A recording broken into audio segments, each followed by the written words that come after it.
Good morning friends, welcome to my channel.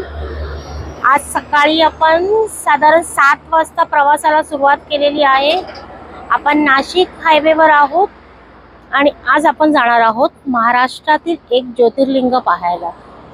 ते कोणते आहे ते मी तुम्हाला पुढे सांगणारच आहे।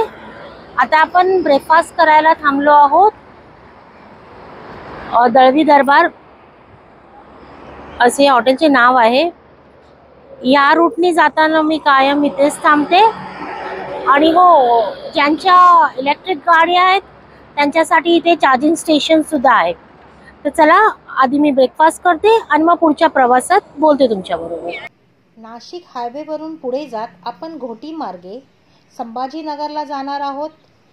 आपण नवीन निर्माण झालेल्या हिंदू हृदय सम्राट बाळासाहेब ठाकरे ह्या समृद्धी रोडने जाणार आहोत।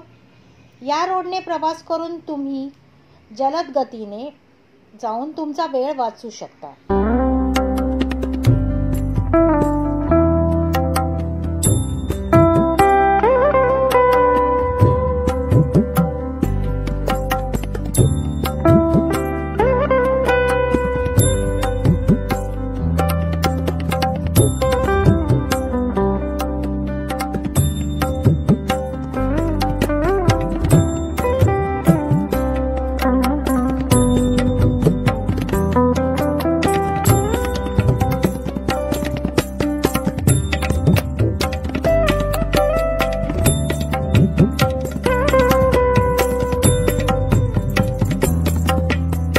मित्रांनो, आता आपण आहोत घृष्णेश्वर या ज्योतिर्लिंगाजवळ।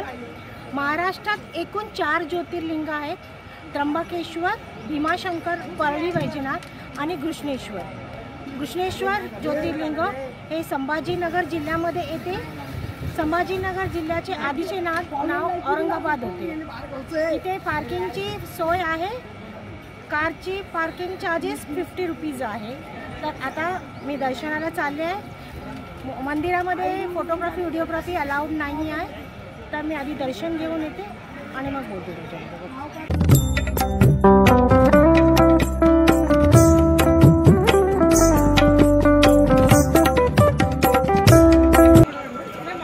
हे आहे घृष्णेश्वर मंदिरचे मेन एंट्रन्स।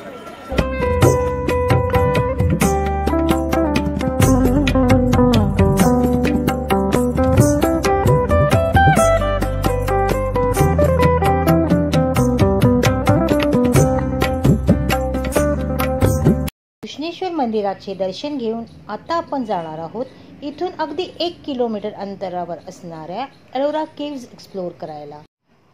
समोर तिकीट काउंटर आहे। इंडियनसाठी 40 रुपये आणि फॉरेनरसाठी 600 रुपये एंट्री चार्जेस आहेत। तर चला, आपण आता गुफा पाहण्यासाठी जाऊया। 15 इयर्स खाली मुलांसाठी या गुफा फ्री ऑफ चार्जेस आहेत, त्यामुळे इथे स्कूलची पिकनिक येत असतात।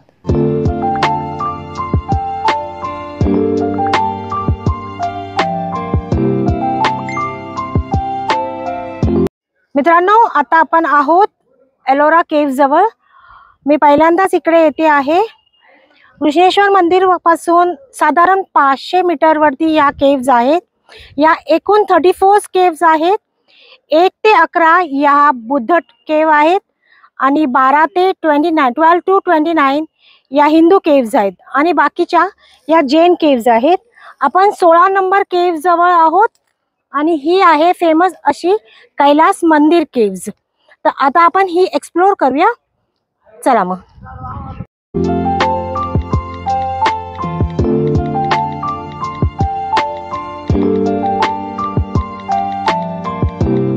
एलोरा केव्ज ह्या साधारण 8 ते 12 दशकात निर्माण केल्या गेल्या आहेत।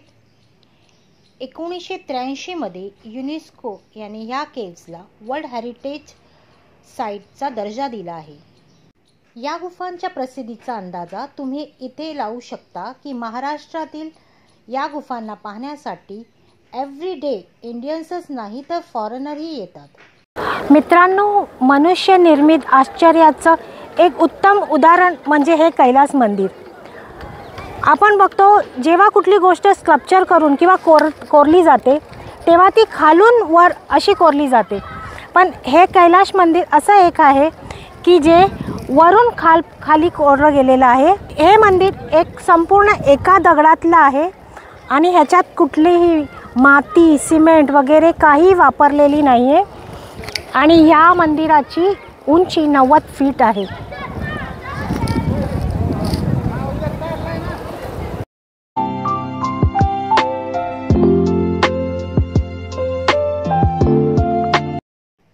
कैलाश टेम्पल भगवान शिवाचे हे 2 मजली मंदिर दगडांना कापून निर्माण केले गेले आहे. एक मोठा शिवलिंग, मोकळ्या आकाशाखाली नंदी आणि त्याच्या दोन्ही बाजूला 2 विशाल हत्तीच्या प्रतिमा पाहून हे लक्षात येते की या मंदिराला हिमालयाच्या कैलाशासारखे बनवण्याचा प्रयत्न केला आहे.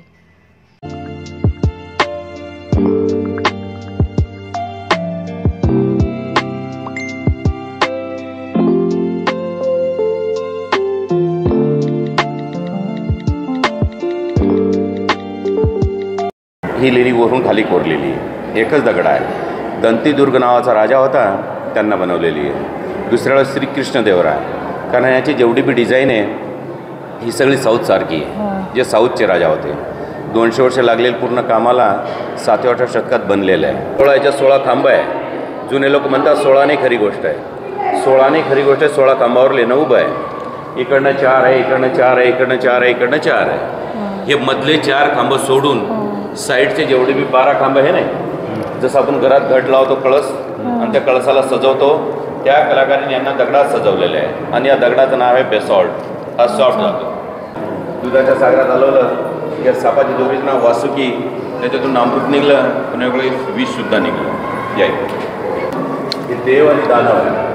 कधी शंकर भगवान ते विष पिताना ते नीळकंठेश्वर नावानं ओळखले जातात. हे शिव पार्वतीचा डान्स आहे. हे शिवजी पार्वतीला डान्स शिकवत आहे. तिथं पार्वतीला डान्स येत नाही तर शिवजीनं कान धरलं एका हातानं, दिसतं. आता जर कोणाचं कान धरलं तोंड वाकडं करेल. तिथं पार्वतीला नाक वाकडा आहे, नॉर्मलचा टर्न आहे. शिवाय फक्त चेहरा बघा, हा 1.5 फुटाचा चेहरा आहे. या चेहऱ्याला काय करा तुम्ही, इकडनं जा असं गोल फिरून पहा. हा सिद्धिविनायक आहे. पूजेवाला राग जास्त असं म्हणून घरात आणत नाही, पण घरात जर पूजा चांगली करत असेल तर सिद्धिविनायकला आणायला काय अडचण नाही. आणायला आहे 1 2 3 4. सेकंडमध्ये 5 2 लेडी डान्स करत आहे. थर्डमध्ये पण 1 लेडी डान्स करत आहे. कानात पाय काळ्या काळ्या रिंग्स घातलेले आहे. डोळ्यावर पाय आब्रो केलेला आहे, पण त्यांना शॉर्ट कपडे पण घातलेले आहे. आपण म्हणतो आता लेडी लोक लेटेस्टमध्ये राहतात. 1200 वर्षापूर्वी ते लोक सुद्धा. सेंटरमध्ये अन्नपूर्णा आहे. ती कमळाची फुलं उभी आहे. त्याच्या उजव्या हातात पाण्याचा कळस आहे. डाव्या बाजूला ब्रह्मा आहे. उजव्या बाजूला विष्णू आहे. खालीवर गंधर्वाप्सरा परिक्रमा करताना दाखवेले. चालता चालता पार्वतीचा विचारते, बेटा तुझे वडील कोणते आहे? कार्तिक लहान असताना बोलत नाही, पण असं एक बोट वर करून दाखवतो की हे माझे वडील आहे म्हणून. नंदीवर बसून चाललेलं, नंदीला पण सजवलेलं आहे. पाठीमागे देवगण आहे, खाली त्यांचे हे गण आहे. इकडं तर सारीपाठ खेळताना शिवाची मूर्ती खंडित आहे. मध्ये गेम पॅड आहे. पार्वती अर्धवट आहे. त्यावेळेस पार्वतीला जितते शिवजी हारते. त्यावेळेस जितल्या वेळेस नारळ दिलं जात होतं. पार्वतीची जे गणायकाला नारळ दिलेला आहे. बाकी जे गण आहे ते नंदीला सतवत आहे. कोणी शेपूड होतं, कोणी खालून बसतो, कोणी समोरून. तो नंदी रागवल्यासारखा असा चेहरा करतो चिडल्यावानी.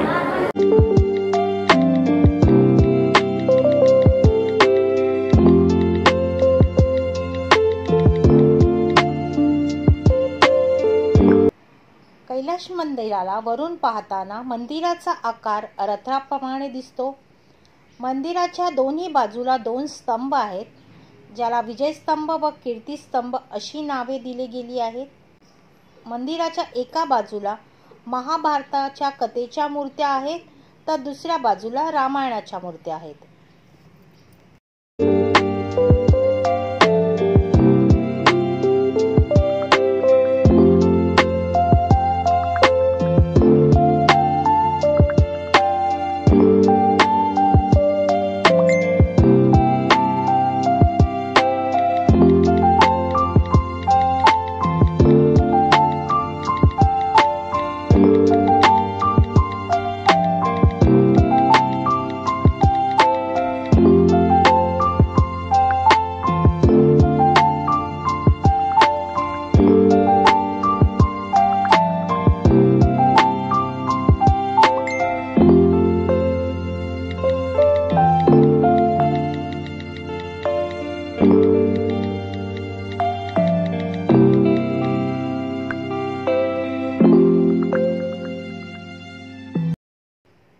मित्रांनो, ही आहे 10 नंबरची केव्ज. बुद्धिस्ट केव्हमधली ही मेन केव्ह आहे. गुफेमध्ये भगवान गौतम बुद्धाची एक मोठी मूर्ती आहे. मूर्तीच्या दोन्ही बाजूला पद्मपाणी आणि वज्रपाणी आहेत आणि वरती सगळ्या अप्सरा आहेत ज्या गौतम बुद्धावर पुष्पवृष्टी करत आहेत. भगवान बुद्धाच्या मागे साचीचा स्तूप बनवला गेला आहे. वरच्या दिशेला जी डिझाईन आहे ती बहुतांश लाकडी असते, पण इथे दगडापासून बनवली गेली आहे. या गुफेमध्ये एकूण 30 पिलर आहेत. ही जी 10 नंबरची केव्ह आहे ती सम्राट अशोकने बनवली आहे. मित्रांनो, हा व्लॉग मी इथेच एंड करते. जर माझे व्लॉग तुम्हाला आवडत असतील तर लाईक अँड शेअर करा आणि जो कोणी माझ्या चॅनलवर नवीन असेल तर चॅनलला सबस्क्राईब करा. तर भेटूया अशाच एखाद्या छानशा नवीन व्लॉगमध्ये. बाय.